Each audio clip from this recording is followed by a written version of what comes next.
Gak sanggup bayar pinjol kredipo atau tidak bisa bayar pinjol kredipo, inilah resiko yang akan kalian hadapi.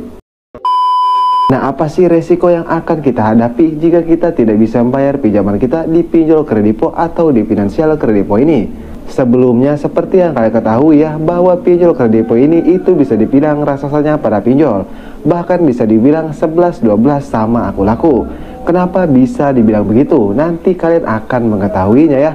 Kenapa alasannya saya sebut pinjol kredipo ini 11-12 sama pinjol aku laku.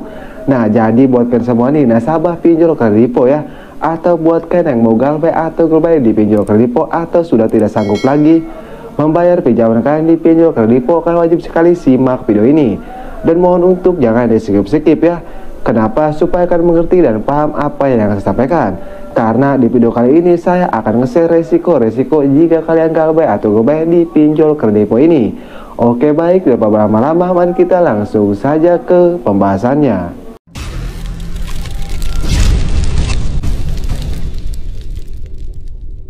Oke, jadi untuk yang pertama sudah jelas ya, kalian nasabah pinjol kredipo. Nah, di sini saya akan langsung saja ke intinya. Nah, untuk resiko yang pertama sudah pastikan diteror oleh DC kredipo ini. Entah itu lewat WA, lewat telepon, bahkan lewat email. Itu sudah jelas ya, kalian pasti diteror oleh DC kredipo ini. Nah, di sini saya ada tips buat kalian semua ya yang diteror oleh DC kredipo. Kalian hindari membaca pesan dari DC kredipo ini. Kenapa sih kalian harus menghindari membaca pesan dari DC kredipo ini? Seperti yang kalian ketahui ya, di dalam pesan DC kredipo ini itu tidak sembarangan mengirim pesan kepada kalian. Pasti ada kata-kata yang dapat menjatuhkan mental kalian. Kalian juga harus tahu ya, DC kredipo ini setiap mau mengirim pesan kepada kalian, mereka itu merancang kata-kata. Merancang kata-kata seperti apa? Seperti kata-kata ancaman ya. Seperti misalnya akan datang ke rumah kalian, dibawa ke juru hukum, dan lain-lain. Nah, kalau kalian tidak tahu ya, sudah dipastikan pasti kalian kena mental oleh ancaman DC kredipo ini. Jadi sebisa mungkin ya, kalian hindari membaca pesan dari DC kredipo ini. Nah, itu untuk resiko yang pertama dan itu untuk tipsnya. Nah, dan untuk resiko yang kedua, apakah kita akan datangi DC lapangan kredipo? Nah, jawabannya jelas ya, kalian akan datangi DC lapangan kredipo. Kenapa saya bilang jelas? Karena seperti yang kalian ketahui ya, kredipo ini bisa dibilang raksasanya para pinjol. Bahkan bisa dibilang 11-12 sama pinjol aku laku. Kalian juga harus tahu, DC lapangan atau PC kredipo ini sudah menyebar luas di seluruh Indonesia. Bahkan bisa dibilang merata ya. Jadi tidak menutup kemungkinan untuk DC lapangan kredipo ini akan datang ke rumah kalian. Tapi kalian juga nggak usah takut, kalian nggak usah panik tentang DC lapangan kredipo ya. Kalau kalian takut tentang DC lapangan kredipo, kalian simak video saya yang ini. Nah, di video tersebut saya sudah bahas tuntas tentang DC lapangan kredipo.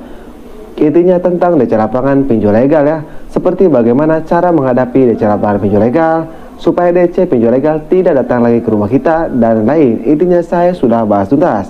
Nah, untuk linknya saya sudah siapkan di deskripsi video ini. Kalian bisa langsung klik saja. Nah, itu untuk resiko yang kedua tentang DC lapangan kredipo ini. Dan untuk resiko yang ketiga sudah jelas, bunga pinjaman kalian pasti bengkak atau bunga denda pinjaman pasti bengkak. Karena seperti yang kalian ketahui ya, bunga denda pinjaman itu naiknya drastis sekali. Tapi di sini ada saran buat kalian ya, untuk hindari melihat bunga pinjaman kalian di pinjol kredipo ini. Kenapa? Supaya kalian tidak takut, supaya kalian tidak panik. Karena siapa yang tidak panik ya melihat hutangnya bertambah besar atau bertambah bengkak. Jadi kalian gak usah lihat, supaya mental kalian aman dan kalian bisa tenang-tenang saja. Intinya kalian hindari melihat bunga pinjaman di pinjol kredipo ini. Nah, itu untuk resiko yang ketiga, sudah dipastikan bunga pinjaman kalian pasti membengkak. Dan untuk resiko yang keempat sudah jelas, nama kalian pasti masuk slik OJK. Kenapa? Karena mengingat kredipo ini yaitu pinjol legal atau pinjol yang berizin OJK. Jadi kalau kalian tidak bisa membayar pinjaman kalian di pinjol kredipo ini ya, sudah dipastikan nama kalian pasti masuk slik OJK, yaitu daftar hitam. Nah, apa resiko jika kita masuk slik OJK atau daftar hitam? Nah, kalian tidak bisa lagi meminjam di pinjol-pinjol legal lainnya ya. Kenapa? Karena tadi nama kalian itu sudah masuk slik OJK.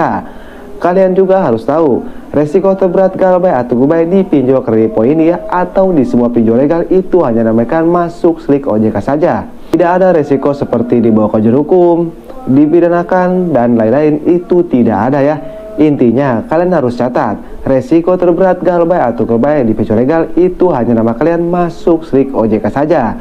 Oke, jadi mungkin saja video dari saya, mudah-mudahan bisa bermanfaat ya buat kalian semua nasabah pinjol Kredipo atau buat kalian semua nasabah pinjaman online Kredipo. Jadi itu resiko-resiko yang akan kalian hadapi jika kalian tidak bisa membayar pinjaman kalian di pinjol Kredipo ini. Tapi kembali lagi ya, kalian gak usah takut, kan gak usah panik ya, kalian bawa santai saja. Karena perlu diingat juga resiko terberat hanya namakan masuk slik OJK saja. Oke, saya Kang Galbay pamit undur diri. Assalamualaikum warahmatullahi wabarakatuh.